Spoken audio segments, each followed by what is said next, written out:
Ya, Assalamualaikum warahmatullahi wabarakatuh. Waalaikumsalam warahmatullahi wabarakatuh. Jadi saya dari mahasiswa Universitas Megaha semester Ya. 1. Di sini saya akan menjalankan tugas dari Bapak Bambang Hermawan. Saya Gunawan dan rekan saya Fajar Aliansa. Di sini, jadi kedatangan saya di sini ingin menanyakan tentang seputaran bisnis fotokopi ini, Mas. Iya. Jadi sebelumnya saya kenalkan dulu dengan Mas siapa saya? Saya Mas Yanias. Oh baik, dengan Mas Dani.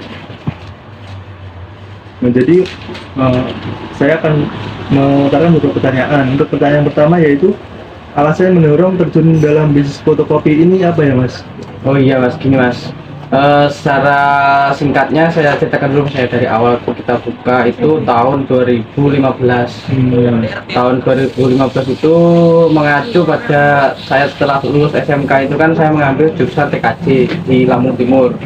Nah, terus saya merasa sedikit bisa lah, banyak bisa ilmu komputer. Terus saya dan rekan saya memutuskan untuk memulai usaha yaitu fotokopi. Tapi sebelumnya belum ada landasan, maksudnya ilmu perfotokopian belum ada, maksudnya cuman punya ilmu komputer, printer kayak gitu, cetak foto, fotokopi itu belum ada Mas. Tapi sering berjalannya waktu kita belajar dari kawan-kawan yang lain yang udah lulus dari TKJ itu kan banyak. Terus mereka ada yang di fotokopi, percetakan, banner, nah semacam itulah. Lalu kita mencoba untuk koordinasi bagaimana baiknya usaha fotokopi itu di sini juga kan. Setelah Mas Raspon yang dulu di Setia Kawan itu kan ada fotokopi juga, sebelum ada Raja kita buka di sini. Nah berbarengan sama Mas Raja itu kita juga sebelum buka itu mengadakan koordinasi masih sama pengusaha fotokopi. Nah kalau kita membuka di sini harus ada jarak juga dari Mas Raja ataupun dari Mas Raspon dulu kan, sebelum ada Astra loh ini ya. Nah kami buka, kita walaupun kita ini rival, maksudnya bersaing, saya juga tanya-tanya sama Mas Raja, Mas Raspon. Jadi sesama pengusaha fotokopi sebelum saya melanjutkan usaha itu saya tanya-tanya dulu Mas. Jadi bersaing dengan secara baik. Bersaing dengan secara baik. Saya tanya-tanya kan fotokopi itu gimana. Nah akhirnya saya diberikan motivasi, udah buka aja. Nah akhirnya kami buka lah dengan jasa fotokopi, cetak foto dan lain-lain itu lah Mas. Gitu. Awalnya buka ya tahun 2015 gitu Mas. Jadi cukup lama juga Mas ya, cukup lama sampai sekarang alhamdulillah masih bertahan. Masih bertahan ya. Jadi cukup jelas lah pertanyaan yang saya lontarkan. Jawaban dari Mas Dani juga cukup mewakilkan dari pertanyaan tadi saya. Ya siap. Nah, jadi untuk pertanyaan yang kedua ini, kalau untuk resiko itu sendiri dalam menjalankan usaha fotokopi ini apa ya Mas? Nah kalau untuk resiko Mas, ya kalau ngomongin resiko itu pasti banyak Mas ya. Apalagi kan kita buka di Tugu Putih, sedangkan rumah kita jauh kan. Ya benar. Rumah kita di Ranto C Ilir, rumah saya di Ranto C Ilir. Nah kalau resiko-resiko itu pasti ada kayak gini Mas. Contohnya korsleting listrik, kita pulang lupa, kadang kipas nggak dimatiin, kadang CPU nggak dimatiin, printer nggak dimatiin.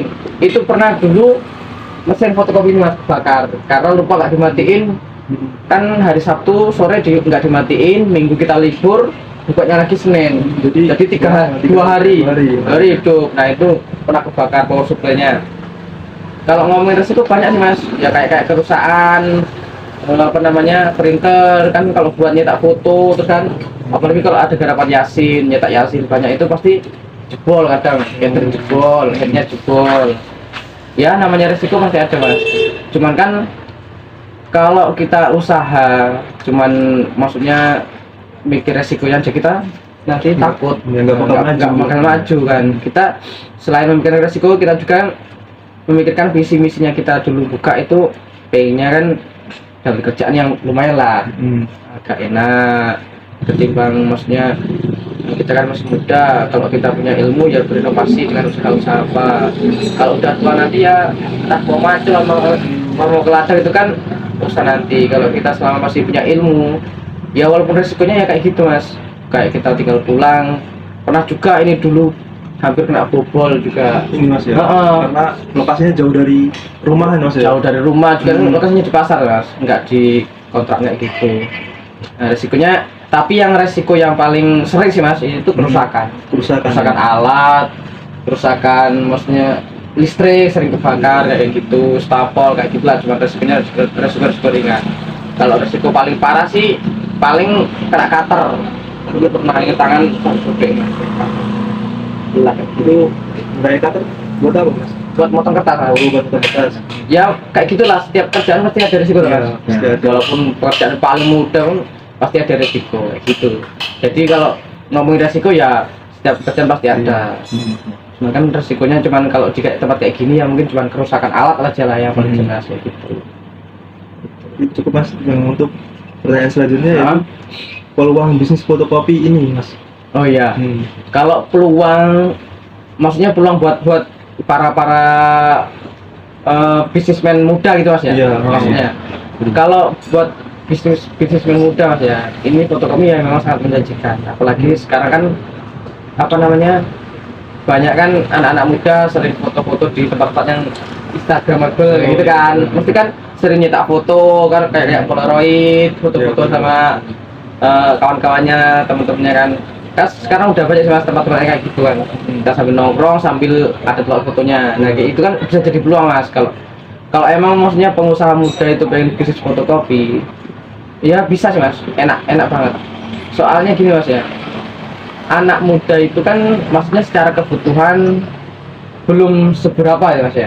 Maksudnya kan kalau emang ngomongin kebutuhan kan, kalau anak muda itu kan ya masih cukup buat sendiri, cukup buat main, cukup buat mencukupi diri sendiri lah intinya. Ya kalau maksudnya peluang buat anak-anak muda apalagi yang lulus SMK, lulus kuliah mau buat usaha fotokopi itu sangat berpeluang mas, sangat bagus. Apalagi kalau punya apa latar belakang pendidikan kayak saya TKJ, punya kreativitas kayak bikin foto, tidak dokumen. Kita kan selain apa namanya, selain fotokopi berarti kita juga nyetak banner mas. Banner. Tapi kita maksudnya kerjasama dengan sama Surya Printing. Kita jasa desain, kalau ada orang-orang yang suka bikin banner kita yang desain, cetaknya kita lempar kayak gitu. Walaupun kita nggak punya mesin banner tapi kita tetap bisa mas. Bisa ya. Soalnya kalau ngomongin usaha di zaman milenial kayak gini, usaha apa aja bisa mas, walaupun kita nggak punya modal tersebut ya gitu kan. Kita bisa jadi jasa penyalurnya, jadi jasa pertamanya, nanti yang kedua kita cetakkan kayak gitu. Pokoknya makelar gitu mas. Nah kalau bisa makelar juga kan kayak banner kayak saya tadi. Kalau emang maksudnya pengusaha muda itu sangat berpeluang sih kalau buat usaha fotokopi ini. Soalnya kan kalau zaman sekarang anak-anak muda mana yang nggak kenal komputer, nggak kenal HP kan? Pasti kenal. Gitu. Kalau ngomongin mau edit kreativitas, nggak mungkin anak-anak muda sekarang nggak kreativitas kan. Banyak kan yang ngedit foto dibikin kayak contohnya kayak jeduk-jeduk, kayak bikin lagu-lagu kayak gitu kan. Itu kalau emang mau dibikin usaha bisa mas.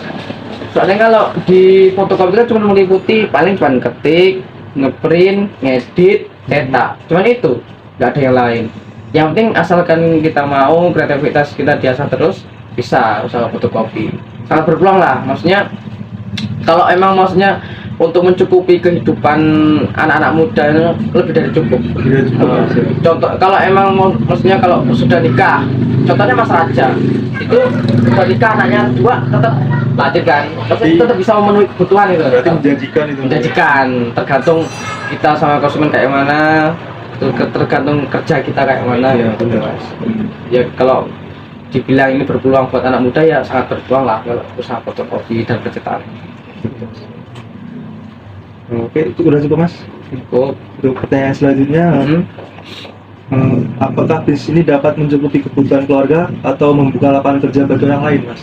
Oke. Seperti yang saya bilang tadi mas ya, kalau dibilang mencukupi, itu mencukupi mas, tergantung. Maksudnya kan kebutuhan kita seperti apa gitu. Kan kebutuhan kita kan ya emang banyak, tapi kan terkadang gini mas, ibaratnya sumber kita nggak hanya dari sini, kan kita juga bisa sambil kerja lain, apa sambil maksudnya nanam jagung, nanam padi. Tapi kalau maksudnya ngomongin yang di fotokopi ini, maksudnya hasil pure dari sini mas. Ini kalau dibilang mencukupi ya, tapi dibilang kurang ya kurang. Tapi kan kita masih punya usaha sekunder, usaha yang lain gitu mas. Gitu. Contohnya kayak maksudnya ada peluang-peluang pendaftaran apa kita daftar, ya sistem pemilu ini kita daftar jadi penyelenggara itu kan juga bisa jadi sampingan buat kita. Oh, iya. Tapi kalau memang pure dari fotokopi ini, kalau masnya milik pribadi, kayaknya sangat mencukupi mas. Kalau punya pribadi ya, saya bilang. Kalau ini milik pribadi, mencukupi. Soalnya satu hari itu mas ya, kita itu nggak kurang sih dari 200. Dalam satu hari. Kalau emang rame itu bisa lebih, tapi ketika sepi ya mungkin ya namanya kita usaha kan. Ya. Ketika sepi ya sepi, kita rame ya rame, tapi ya lebih banyak ramenya kayak gitu. Terus kalau soal maksudnya tadi gimana lapangan kerja baru, nah kita juga bisa mas, maksudnya dalam usaha fotokopi ini kan kita mesti butuh apa namanya karyawan. Nah, itu bisa lah kalau memang cuma 1-2 orang. Tapi kalau untuk lapangan kerja yang kelasnya perusahaan produksi besar itu kayaknya nggak cocok kalau fotokopi. Iya. Kecuali kalau kita percetakan ini sambil banner. Iya, Nah, kalau sambil nyetak banner itu ya mungkin bisa buat lapangan pekerjaan, bisa kan sampai 8-10 orang kalau di percetakan banner itu. Tapi kalau maksudnya kelasnya fotokopi kayak gini, maksudnya cuma nggak sampai ke ranah banner loh. Ini cuman 1-2 orang karyawan. Tapi kalau kelasnya sudah banner ya mungkin bisa lah dibilang lapangan pekerjaan bisa. Tapi 1-2 orang itu sudah termasuk dalam menciptakan lapangan kerja mas. Oh, berarti ya udah masuk ya? Udah. Ya, tapi ya cuma 1-2 orang itu. Maksudnya ini kan ranahnya ranah kecil. Kalau ranah yang gede kayak di kota-kota di metro itu ya mungkin bisa 5-4 orang lebih ya. gitu. Ya kalau dibilang mencukupi ya mencukupi lah untuk kebutuhan. Tapi kalau dibilang pas ya pas kayak gitu. Kata kita lah kebutuhan Iya. kita. Betul. Pinter-pinter ngatur. Ngatur keuangan kayak gitu. Sudah cukup mas. Oke, lanjut. Untuk pertanyaan selanjutnya, hambatan untuk masuk ke dalam pasar ini mas apa? Oke. Jadi pemasaran ya mas ya. Bicara pemasaran ya. Kalau hambatan sih mas ya mungkin kalau hambatan itu kadang kita kalau ngomongin jasa mas ya, kita kan harus pure, maksudnya sama konsumen pelanggan itu kan kita harus benar-benar baik mas ya. Tapi kan kadang kita itu di rumahnya agak jauh, datangnya itu agak siang mas. Contoh kita kan biasanya buka jam 7:30 kita udah buka. Cuma kan kadang di rumah kita ada hambatan hujan apa kita kesiangan, kan rumah juga agak jauh, jadi mungkin nyampe sini jam 8:30, jam 9 ya mungkin itu kalau hambatannya. Kalau terkait produk maksudnya kita layanan kita mas, kita itu terkenal mas, fotokopi Tugu Jaya ini paling ramah, paling ramah, paling enak diajak apa namanya diajak bercanda enak, diajak maksudnya konsultasi enak. Contohnya ketika ada orang mau desain mas desain apa contohnya jadwal tiket anak-anak sekolah ini ya.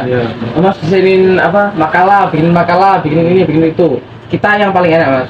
Rata-rata pelanggan kita itu ya pelanggan, maksudnya bukan karena orang lewat pengen fotokopi mampir ke sini enggak. Rata-rata yang fotokopi ke sini nyetak foto dan lain-lain itu pelanggan asli tetap maksudnya. Soalnya jarang kalau orang yang lewat fotokopi itu jarang, soalnya kan kita di tengah ini, posisi kita di tengah. Di sebelah sana, di sebelah barat ada Mas Raja, sebelah timur ada Mas Astra kan. Nah otomatis kan kalau bukan pelanggan mereka udah mampir ke fotokopi yang lain gitu. Kita juga terkenal di sini mas. Kalau soal keagamaan terutama Islam itu kan cuman kita kan yang maksudnya fotokopi yang orang Muslim maksudnya, lainnya kan Hindu, sana Hindu. Jadi kalau ada yang contoh nyetak Yasin, kan di sini bisa nyetak Yasin, nyetak Yasin, cetak kayak pokoknya Arab kayak gitu. Kita paling dipercaya di sini. Kalau foto lebih paham karena kan orang Islam. Gitu. Jadi rata-rata ya pelanggan kita ini ya pelanggan, jadi bukan sekedar orang lewat kayak gitu. Sudah cukup mas. Jadi untuk selanjutnya tips sukses dalam menjalani bisnis mas. Oke, kalau tips sukses dalam menjalankan bisnis mas, pertama ya mas, ini yang kita ngomongin real ya. Kita itu jangan pernah maksudnya berpikir bisnis kita nggak menghasilkan. walaupun ya contoh ibaratnya masih sepi apa maksudnya anyep lah, rasanya anyep kayak Iya. gitu, kita ya tetap sabar. Kalau kita bisnis itu kasarnya ngomong gampang mutung, ya nggak bakal jadi. Soalnya bisnis itu nggak bisa instan. Kalau udah ngomong bisnis nggak bisa instan. Kalau bisnis itu nggak bisa instan, jadi harus continue terus menerus. Walaupun kita contoh buka hari Senin sepi, besoknya kita nggak buka lagi. Ya orang yang mau ke tempat kita itu loh nggak buka, besoknya lagi nggak mau ke situ, kayak gitu. Terus kalau ngomongin apa namanya tips pengen suksesnya, kita itu harus lebih bisa memahami apa yang kita, maksudnya kita bisnis di bidang fotokopi, kita harus bisa contohnya sedikit banyaknya mas ya, kita harus bisa tahu tentang CPU komputer, tahu printer, tahu mesin fotokopi. Jadi kalau ibaratnya ada sedikit kendala, kerusakan yang kecil-kecil, kita bisa servis sendiri, kita bisa dana sendiri. Kalau nggak bisa mas, ya otomatis kita manggil tukang servis terus. Biaya. Nah, biaya terus dan terus. Soalnya kan kita itu main dengan alat. Jadi alat itu kan kelamaan dipakai pasti rusak kan mas. Nah, kalau kita nggak bisa, kurang lah pemahaman kita dalam bidang bisnis tersebut, ya pasti kita banyak tomboknya kayak gitu. Jadi contoh rusak printer, kalau kita nggak bisa bongkar sendiri, nggak bisa apa sendiri kan, otomatis panggil tukang servis, pasti biaya lagi. Tapi kalau kita bisa kan, kita tinggal beli alatnya ganti sendiri. Contoh mesin fotokopi kalau rusak nggak bisa servis, kita beli alatnya ganti sendiri. CPU pun kayak gitu. Jadi emang kalau mau bisnis sebenarnya saran saya, ya memang di bidangnya aja. Kalau secara maksudnya menghindari dari apa namanya, contoh kayak kerusakan yang besar kalau kita nggak bisa nanganin. Tapi kan kalau kita di bidangnya tersebut, contoh saya kan lulusan TKJ, sedikit banyak kan tahu kan mas tentang komputer, jaringan dan lain-lain. Jadi kita punya ilmunya kayak gitu. Nah kecuali kalau kita bisnis di bidang apa namanya cuma jasa aja, ya mungkin kita tahu caranya mengelola keuangan aja udah cukup. Kalau emang mau jualan, maksudnya jualan apa itu kan kalau emang bisnis jualan loh saya bilang. Kalau emang bisnis barang dan jasa kayak gini, maksudnya kita melayani orang, ya kalau kita paham dengan bisnis kita pasti itu yang mengurangi resiko kita bangkrut kayak gini mas, kasarnya ngomong. Jadi tips saya kalau emang mau bisnis itu ya emang kita punyanya di bidang apa kayak gitu. Kalau kita punya modal di bidang pengetahuan apa namanya komputer dan lain-lain itu, multimedia apalagi, ya lanjutkan terus apa yang kita punya itu mas. Maksudnya kita punya ilmu bengkel contohnya, ya lanjutkan terus buka bengkel lah, apa tempel ban dalam ranah kecilnya. Kalau panjenengan bisa ilmu multimedia, ya bercelah jadi edit video. Intinya kan nanti tahapan mas, dikit naik, nanti kita kan bisa menemukan style kita sendiri. Nah kalau emang mau bisnis itu yang membahagiakan mas ya, yang paling enak ya menurut style kita. Maksudnya jadikan bisnis itu style kita. Contoh kita seneng main game, jadikan style kita main game kan, ibaratnya enaknya ngomong gitu ya. Jadi ya bisnisnya apa? Ya pancoki, apa jualan diamond kayak gitu kan. Pokoknya jadikan bisnis itu style kita. Jadi kita nggak gampang bosan. Kita menjalani juga enteng kayak gitu. Kalau saya kan maksudnya gini mas, saya itu seneng kalau maksudnya cetak foto, style-stylenya kayak saya kayak gitu mas. Seneng lah pokoknya ngutek-ngutek komputer kayak gitu. Bukan komputer, saya seneng dari dulu. Jadi kalau di style kayak gini ya emang cocok kayak gitu. Cocok dari masnya ya. Nah gitu. Kalau mau bisnis itu cari style kita dulu. Style kita di mana style kita? Kalau style kita emang gaya kita, fashion kita di sini, ya lanjutkan. Itu bisa jadi cuan lah. Kayaknya kayak gitu. Jadi sudah cukup mas. Oke. Jadi itu ya teman-teman, dari penjelasan Mas Yani isinya daging semua, dijamin bermanfaat lah. Amin. Dari ini jawaban-jawaban Mas Yani. Jadi kalau untuk teman-teman yang pengen order banner ataupun Yasin, bisa langsung chat ke saya atau nanti saya kasih nomornya. Atau langsung ke sini mas. Ya boleh, bisa langsung ke sini juga boleh. Baik mas, saya rasa cukup Sekian dari kami Fajar Aliansa dan Gunawan. Saya mengucapkan terima kasih Mas. Oke, sama-sama.